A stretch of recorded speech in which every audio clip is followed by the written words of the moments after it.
हाय sir, once again.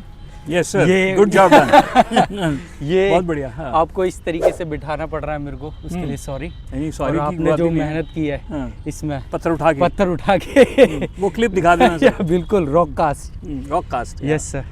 तो आज हम किस लिए मिले सर? कुछ देखो, हम जो मिले थे वो पर्पस तो अभी हम बाद में सॉल्व करेंगे, क्योंकि तेरे को मालूम है जो टॉक थी वो थोड़ी सी डिले हो गई। फिर हमने सोचा बट फिर वापस हमको टॉक के लिए जाना है, तो फटाफट हम जो बात कर सकते हैं, जो तेरे एफर्ट से, बिल्कुल जो मुझे अमित के एफर्ट से एक चीज़ याद आई है कि एक IAS ऑफिसर है आनंद के नाम से, पूरा नाम मुझे नहीं याद। उसके पिताजी रिक्शा चलाते थे and now today he is an IAS officer, almost 15 years old IAS officer, मतलब 15 साल हो गए हैं, तो he must be at a very good position.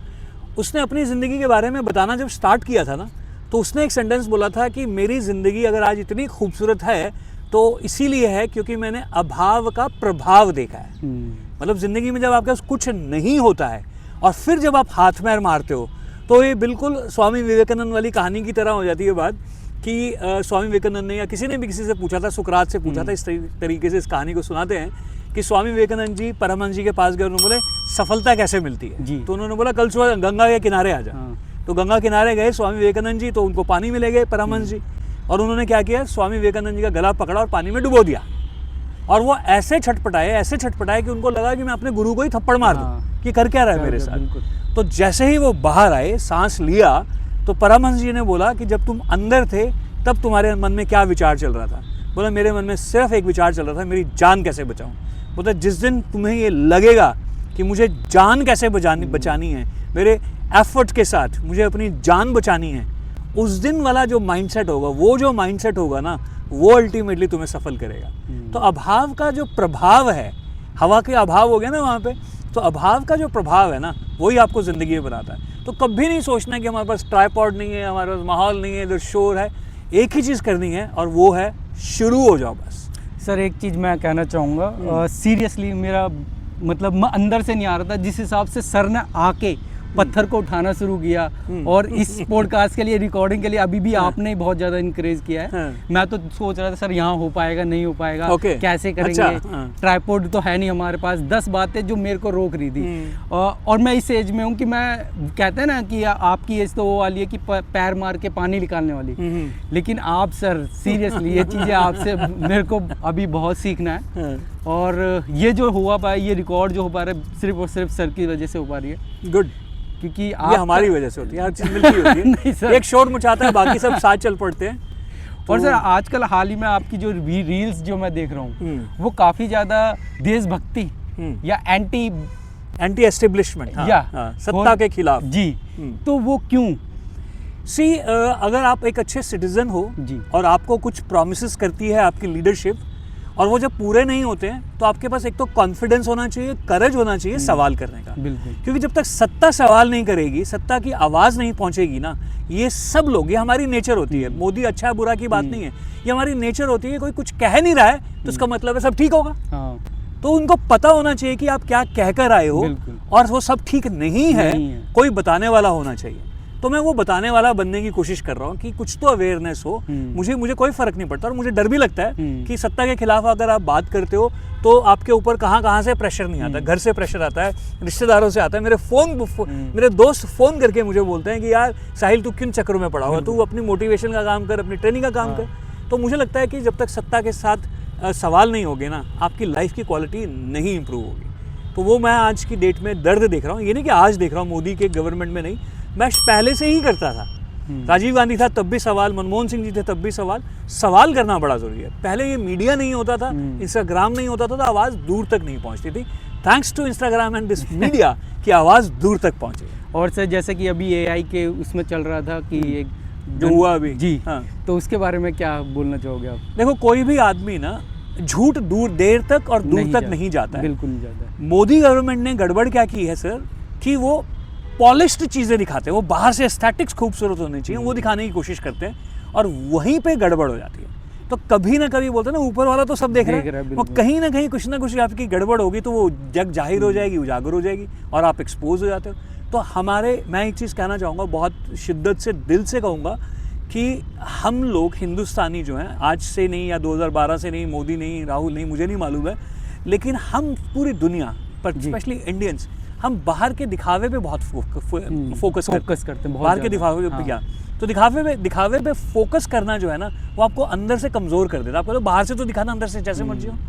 मैं तो एक जनरली सवाल भी पूछता था कि तेरी शर्ट बहुत अच्छी है, पैंट बहुत अच्छी है, अंडरवियर दिखा, उससे पता सही चलेगा बात तेरी है। क्वालिटी क्या है, औकात क्या है, Yes. क्वालिटी क्या है ना, क्योंकि वो तो हम छुपा लेते हैं। बिल्कुल। Nothing wrong. सो जो AI समिट हुआ ना, that was highly unplanned, अनप्रिपेयर्ड event, और जो गलगोटियाज ने किया है that is a matter of Shem, matter of Shem, matter of fame, yes. कि आप कर क्या रहे हो यार, आप अपने स्टूडेंट्स को क्या सिखा रहे हो। आपको क्या लगता है किसी स्टूडेंट ने प्रोफेसर नेहा को नहीं बोला मैम ये हमने तो नहीं बनाया, उसने क्या बोला, तुम चुप रहो, तुमको क्या मालूम, है ना, तुमको सिर्फ ये बोलना है, ये सब हुआ होगा, स्टूडेंट से बोला होगा, नहीं तो चुप रहे होंगे तो दिल में चल रहा होगा। एंड वो प्रोफेसर एनकरेज करके आप बच्चों के सामने क्या एग्जाम्पल सेट कर रहे हो कि ऐसा ही होता है, ऐसे ही चलो, ऐसे ही कर लो, चोर चकारी करो, चीटिंग करो, किसी का कॉन्सेप्ट है उसको चुरा लो, लेबल चेंज कर लो। Absolutely. So that was a blunder, that's a matter of shame. Global front पे अगर आप देखते हो ना तो that's a matter of shame for being an Indian. तो ये तो सर आ गई है बात ना सामने, तब जाके इतना इसका हाइप मिल गई है, लेकिन ऐसा ही हो रहा है। राइट। आप कहीं भी आप कॉन्ट्रैक्ट देख लीजिए, किसी भी रोड बनते हैं बस वो चेपी लगाई जा रही है, जितना रोड बनाया जा रहा है बस वहीं की फोटो खींच के कि रोड बना दिया गया है, और उसको मैंने यहाँ तक की वीडियोस देखी है, सही रोड को तोड़ा जा रहा है, फिर कॉन्ट्रैक्ट के लिए वो रोडें बनाई जा रही है। एब्सोल्युटली। तो ये क्या है, मतलब ये कब तक चलेगा फिर? देखो इसकी एक एंगल ये है कि ये ऐसे ही चलेगा क्योंकि हम लोग इकट्ठे नहीं हैं, हमारे पास एक एक वोट है ना, तेरे पास एक वोट, मेरे पास भी, हमारे पास 2 वोट है।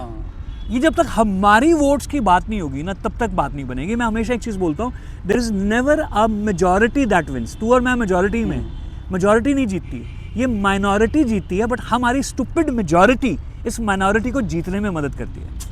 हमको साथ होना होगा, लेकिन इसके ऊपर बहुत लंबी बात की जा सकती है, हम लोग साथ क्यों नहीं होते, जब साथ हो जाएंगे तो फिर हम ग्रो क्यों नहीं करते हैं। ये बहुत बड़ी मेस है, लेकिन शोर मचाना बड़ा जरूरी है, वो बताना जरूरी है कि हो क्या रहा है, चल क्या रहा है। एब्सोल्युटली। हर किसी की ड्यूटी बनती है, बट मैं प्रेरित नहीं कर रहा हूँ किसी को, क्योंकि इसके रिपरकशंस आसान नहीं है। मुझे मालूम है मेरा कब वीडियो डिलीट करने के लिए मेरे को आता है, कौन कहाँ से कैसे मैं हैंडल कर रहा हूँ, मैं समझ सकता हूँ। और सर ये कहते हैं ना कि जो मतलब कि दुनिया बुरी नहीं है, जो लोग अच्छे लोग हैं वो शांत हो जाते हैं, उसकी वजह से दुनिया बुरी दिखती है। बहुत ही बढ़िया, बिल्कुल सच बात है। तो हम अच्छे लोगों को, हम भी बहुत अच्छे नहीं हैं, कहीं ना कहीं हम भी ठीक, कमी है, सब में है। Yes. कोई परफेक्ट नहीं है। एब्सोल्युटली।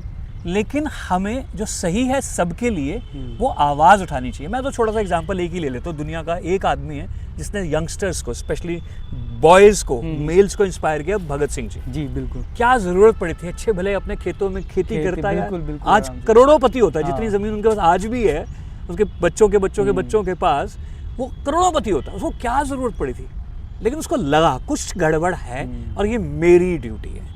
अगर ये मैं सोचूंगी नहीं अमित देख लेगा, मोदी जी को ये कोई बोल देगा, अमित शाह को ये बता देगा, नहीं होगा। सब लोग यही सोच रहे हैं। इसको बड़ी अच्छी कहानी है, एवरीबडी समबडी नोबडी एनीबडी, उसके कभी बात करेंगे उसके बारे में।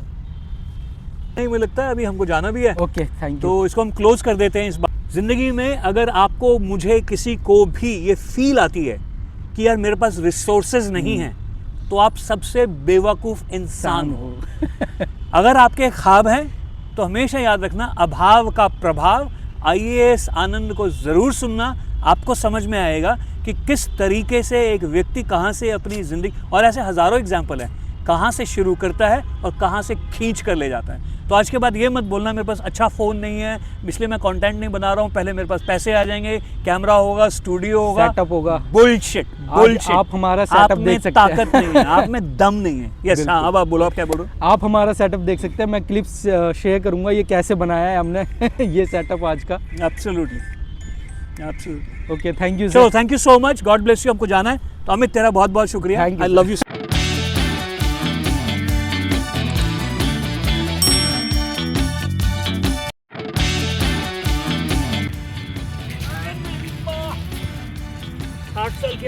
ये क्या किया जा रहा है सर?